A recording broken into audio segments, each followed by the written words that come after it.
ఏళ్ళకి మా ఊరికి వచ్చాం. మా ఊరికి వచ్చేసాం. ఇక్కడ ఇవాళ జాతర ఫ్రెండ్స్, సమ్మక్క సారక్క జాతర కాబట్టి మా ఊరికి వచ్చేసాం. మీకు చూపిస్తా ఆగండి.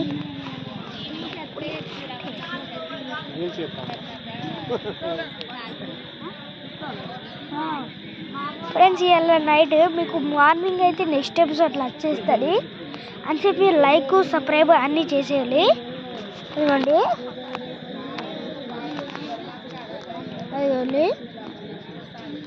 అదైతే మీకు నెక్స్ట్ ఎపిసోడ్లో చూపించాలంటే దీన్ని నెక్స్ట్ వీడియోలో చూపించాలంటే చెప్పండి, చూపించేస్తా. కామెంట్ చేయండి, లైక్ సబ్స్క్రైబ్ అందరూ కూడా చేయాలి. మళ్ళా లేకపోతే సమ్మక్క సారక్క లేకపోతే మేము శాపం పెడతాను కాబట్టి మీరు లైక్ సబ్స్క్రైబ్ చేసేయాలి. ఇక మీరు నెక్స్ట్ ఎపిసోడ్ కోసం ఆగండి. ఇంకా ఉంటా. Bye bye.